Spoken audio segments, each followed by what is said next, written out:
The question that we've been looking at today, Audrey, is, why, to some extent, there have been so many of these stories of late of people deconstructing and so on. Yours is not the only one. I mentioned others such as Michael and Lisa Gungor, John Steingard, Kevin Max, Dave Bazan.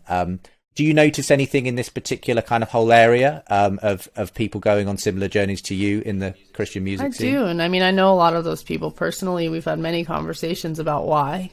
And without betraying anyone's confidence, I think it's safe to say a similar sentiment or similar feeling to what Father Chris, you expressed about we weren't told the whole story. There comes a point when you were raised in a very insular way, which a lot of us were, to some degree or another, sort of taught that this is the structure of things, this is the order of things. In my case, even like being taught that evolution was an evil philosophy that sought to undermine the creator of the universe, and me getting to a point where my reason outpaced my need to obey the rules because I started getting too curious. I didn't even know who Martin Luther was. I was so insulated from even that because we were instructed only to read Plymouth Brethren authors. And I remember the moment that it changed because I was in high school and I was in a church library somewhere and I found a Josephus book. And I had never heard of Josephus, which is, he was a scribe and writer at the time of Christ around that same era, in that same era. And I was reading through this book and thinking like, wait, there's more information.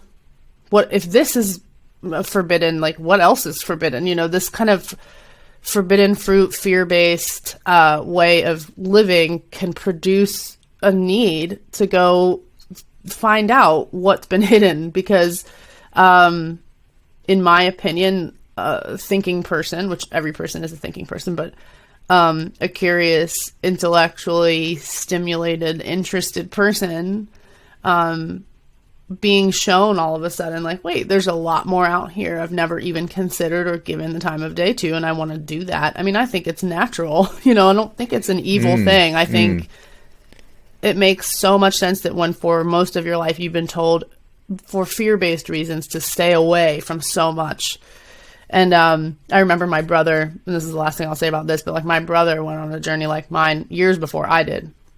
And at the time he was really into like Dawkins and Hitchens, and he was trying to get me to come towards that, and he was sending me things, and I was reading them and going like, I entertained it, because how could you not at that point? But I remember him saying this thing that really stuck with me, and he said, they said like it would be backsliding for me to leave behind some of these ideas, and that my life would be terrible, and that my relationships would suffer. And he said, but for me, it's been the opposite. For me, I'm flourishing more than I ever have because I'm allowing my mind to explore the things that it wants to explore, and I'm not living from angst and fear all the time.